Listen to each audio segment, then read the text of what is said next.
Good morning, everybody. Hope everyone out there is doing well this morning. I want to thank each and every one of you all for tuning in and joining us in these devotionals. And I want to thank you all for praying for our pastor and his wife. He is doing really good. Last night at church, he said that he's still taking some breathing treatments to help keep his oxygen level stable. And he's still in some pain quite a bit in his shoulder, but that's to be expected with everything that had went on there. He's sleeping in a recliner right now. I think he's got to do that for 6 weeks because he has to keep his shoulder in a certain place. And he can't go without that sling on his arm for another 6 weeks also. But he was back at church last night, strong as ever. So we really appreciate you all praying for him. And please do pray for his dear wife too. She's taking care of him. And she said he was a really good patient. So that's a blessing. Today's devotional is inspired by 2 Peter chapter 2, verse 14. And the title of the devotional is called Peter Described the Counterfeits as Undisciplined, Adulterous, Addictive, Seductive, Greedy, Covetous, and Cursed. How can you, as an authentic believer, live purely? Having eyes full of adultery and that cannot cease from sin, beguiling unstable souls. And heart they have exercised with covetous practices, cursed children.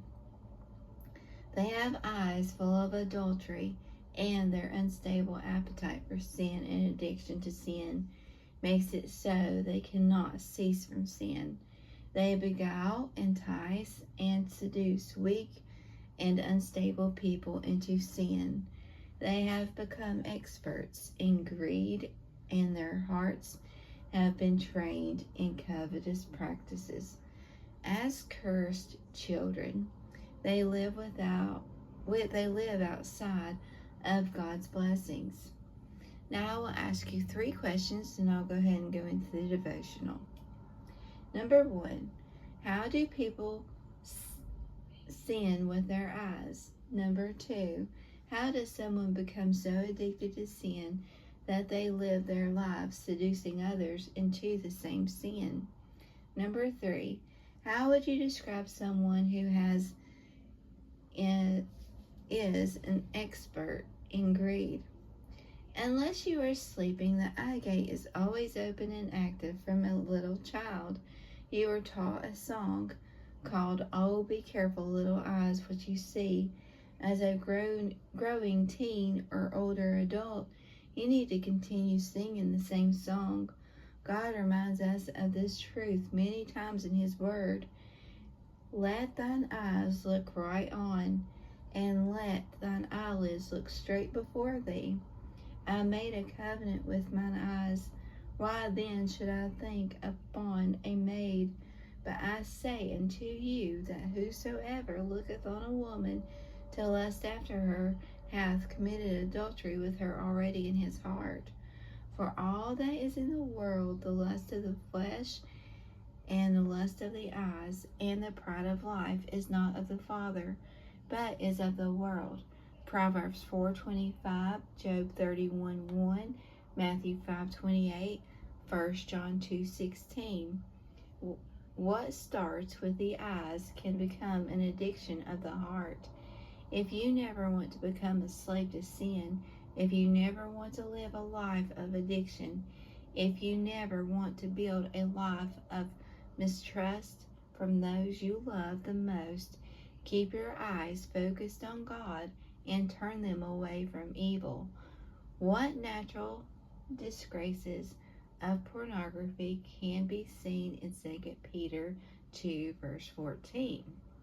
Viewing it, having eyes full of adultery, becoming addicted to it that cannot cease from sin, involving or abusing others with it, beguiling unstable souls, becoming well-trained experts in satisfying such lustful greed, a heart They have exercised with covetous practices, facing the consequences of the sin cursed children. The phrase, a heart they have exercised with covetous practices, tells us a lot about those who live in constant defeat rather than constant victory in their thought lives. First of all, purity is a heart issue. Do you love your lust more than you love others? Do you love your sin more than you love your God? Secondly, constant defeat takes determined exercise. The word exercise originally refers to the disciplined training of a Greek athlete. You have to constantly work at this. Covetousness is the hopeless endeavor for satisfaction. A marriage that can never become a reality. Covetousness is the enemy of contentment. Greed is never satisfied. The constant meditation of God's Word is the key to renewing the mind. If you want to be successful in your thought life, remember Joshua 1 verse 8.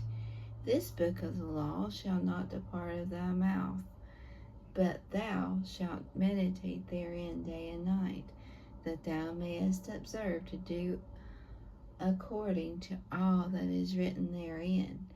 For then thou shalt make thy way prosperous, and then thou shalt have good success. Joshua 1:8. I hope that reading had been a blessing to you all.